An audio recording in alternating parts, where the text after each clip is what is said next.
DJ धीरज की ओर से जोलन कंडूना की आवाज में आपने मन सुना थी सोनू हासमी टोटो कर प्रस्तुति।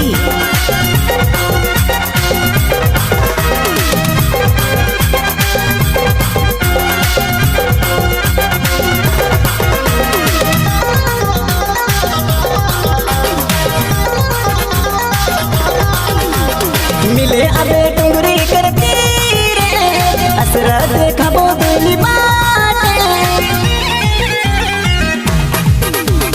मिले अबे टुंगरी करती रे असरा देखा बोदली बाटे। बदलो बाइट के बतिया बसाइड में रुसुड़ फुसुड़ कर झोड़ किनारे जल्दी तो मिले आबे। बदलो बाइट के बतिया बसाइड में रुसुड़ फुसुड़ कर झोड़ किनारे जल्दी तो मिले हासमी टोटो कर प्रस्तुति। मिले अबे टुंगरी करती रे असरा देखा बोदली बाटे।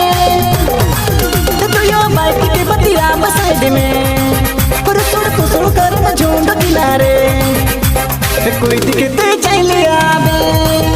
तो यो बाइट के बतिया बसाइड में रुसुड़ फुसुड़ कर झोड़ किनारे कोई दिखते चले आवे।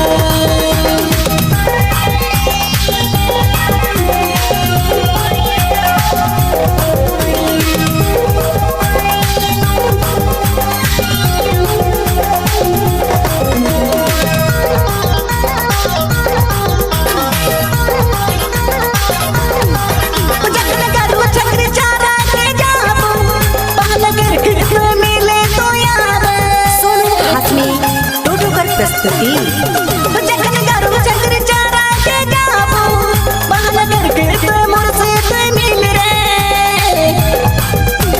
मिले अबे डुगरी करती रे असरा देखा बोदली बाटे। मिले अबे डुगरी करती रे असरा देखा बोदली बाटे। तो यो बाइट के बतिया बसाइड में रुसुड़ फुसुड़ कर झोंड किनारे कोई दिखते चले आवे।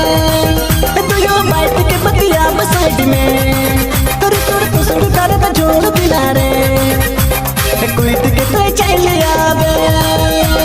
कोई दिखते चले आवे।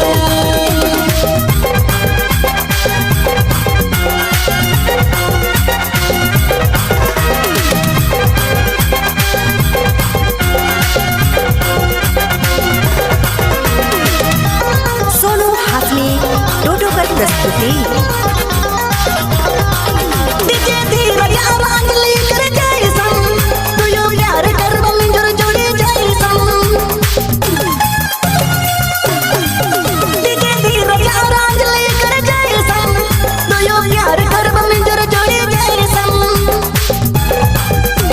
मिले अबे डुगरी करती रे असरा देखा बोदली बाटे।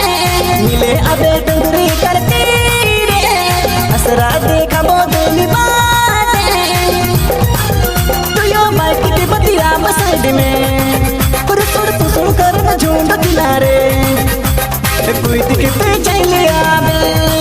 तो यो बाइट के बतिया बसाइड में रुसुड़ फुसुड़ कर झोंड किनारे कोई दिखते चले आवे। कोई दिखते चले आवे।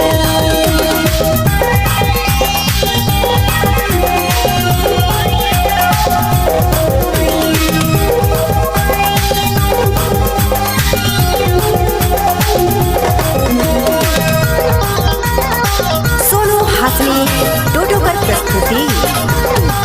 हम तो पूछो ना जोड़ कर डटल के कि गुड़ी का फिर कल मिले रे आवे। हम तो पूछो ना जोड़ कर डटल के कि गुड़ी का फिर कल मिले रे आवे। मिले अबे डुगरी करती रे असरा देखा बोदली बाटे। मिले अबे डुगरी करती रे असरा देखा बोदली बाटे। तो यो बाइट के बतिया बसाइड में रुसुड़ फुसुड़ कर झोंड किनारे किनारे कूद के तो चले आवे तू यो बैठ के बतिया बसाइड में तोर सुड़ कर का जोड़ किनारे कूद के तो चले आवे कूद के तो चले आवे मिले आवे डुंगरी करती रे असरा देखा बोदली सोनू हासमी टोटोकर प्रस्तुति। मिले आवे डुंगरी करती रे असरा देखा बोदली यो बैठ के बतिया बसाइड में तर सुड़ कर जोड़ किनारे जल्दी तो मिले आवे यो बैठ के बतिया बसाइड में तर सुड़ कर जोड़ किनारे जल्दी तो मिले आवे कूद के तो चले आवे कूद के तो चले आवे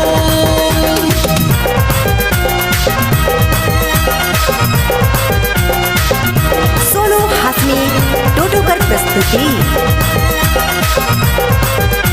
आजाम सिसाई चैनल की प्रस्तुति में जोलन कंडूना की आवाज में।